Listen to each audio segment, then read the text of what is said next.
Welcome to Mega Nine TV. ప్రపంచ రక్షణ రంగంలో అత్యంత ఆసక్తికరమైన పరిణామం చోటు చేసుకుంది. భారత వైమానిక దళానికి వెన్నుముకగా నిలుస్తున్న ఫ్రెంచ్ తయారీ రఫేల్ యుద్ధ విమానం తొలిసారిగా చైనాకు చెందిన అత్యంత శక్తివంతమైన J-16 ఫైటర్ జెట్తో ముఖాముఖి తలపడింది. ఈజిప్ట్ వేదికగా జరుగుతున్న సంయుక్త సైనిక విన్యాసాల్లో ఈ అరుదైన దృశ్యం ఆవిష్కృతమైంది.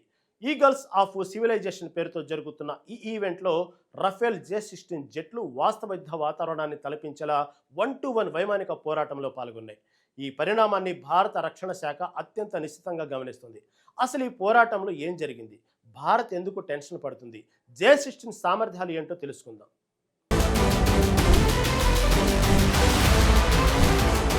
ముందుగా ఈ రెండు యుద్ధ విమానాల గురించి తెలుసుకుందాం. రఫేలు, J-16 రెండు కూడా 4.5 జనరేషన్ యుద్ధ విమానాలుగా పరిగణించబడతాయి. చైనాకు చెందిన J-16 multi role fighter jet. దీంట్లో 2 ఇంజన్లు, 2 పైలట్లు ఉంటారు. దీర్ఘకాలిక మిషన్ల కోసం ఎక్కువ ఆయుధాలను మోసుకెళ్లేలా చైనా దీనిని రూపొందించింది. ఇది చైనా ఆయుధ సంపత్తిలో అత్యంత కీలకమైనది. ఇక రఫేల్ ప్రపంచంలోనే అత్యుత్తమ యుద్ధ విమానాల్లో ఒకటిగా పేరు పొందింది. దీని స్టిల్త్ ఫీచర్లు, రాడార్ వ్యవస్థ, క్షిపణి సామర్థ్యాలు దీనిని అత్యంత ప్రమాదకరంగా మారుస్తాయి.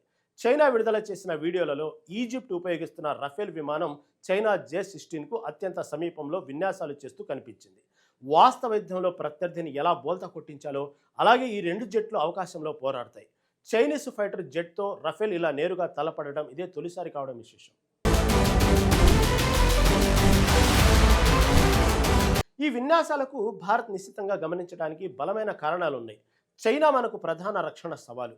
J-16 చైనా వైమానిక దళంలో కీలక పాత్ర పోషిస్తుంది.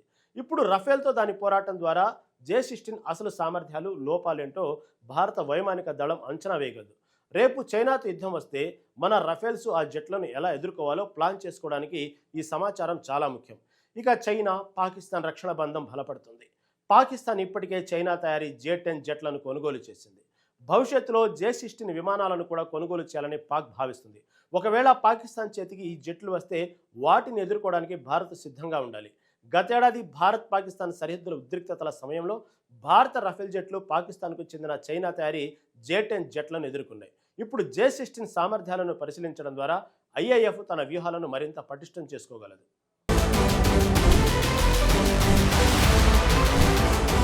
అయితే ఇక్కడ ప్రతి భారతీయుడు గర్వంగా గుర్తుంచుకోవాల్సిన ఒక ముఖ్యమైన విషయం ఉంది. ఈజిప్టు దేశం ఉపయోగిస్తున్న రఫేల్ విమానాలతో పోలిస్తే మన భారత్ వద్ద ఉన్న రఫేల్ జెట్లు చాలా భిన్నమైనవి. మన దేశ వాతావరణ పరిస్థితులు, శత్రు దేశాల సవాళ్లను తట్టుకునేలా ఇండియన్ ఎయిర్ ఫోర్స్ కోసం ప్రత్యేకంగా అప్గ్రేడ్ చేయబడిన సాంకేతిక మన రఫేల్స్లో ఉంది. మన జెట్లలో ఉండే రాడార్లు, హెల్మెట్ మౌంటెడ్ డిస్ప్లే, అత్యాధునిక క్షిపణి వ్యవస్థలు ఈజిప్టు వద్ద అయితే లేవు. కాబట్టి ఈ విన్యాసాల్లో ఈజిప్టు రఫేల్ పనితీరును బట్టి భారత వైమానిక దళ సామర్థ్యాన్ని అస్సలు తక్కువ అంచనా వేయడానికి వీల్లేదు. అమెరికా కాంగ్రెస్కు అందిన సమాచారం ప్రకారం గతంలో ఫ్రాన్స్ దేశపు ఆయుధ విక్రయాలను అడ్డుకోవడానికి మన రఫేల్ విమానాల ప్రతిష్టను దెబ్బతీసేందుకు చైనా పెద్ద ఎత్తున తప్పుడు ప్రచారం చేసింది.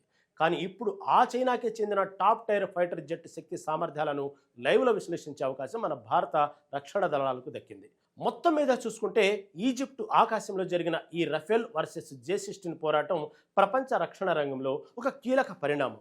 చైనా జెట్ సామర్థ్యాలను లైవ్లో పరిశీలించే అవకాశం భారత్కు దక్కింది. ఇది భవిష్యత్తులో మన రక్షణ వ్యూహాలను రూపొందించుకోవడంలో కీలక పాత్ర పోషిస్తుంది.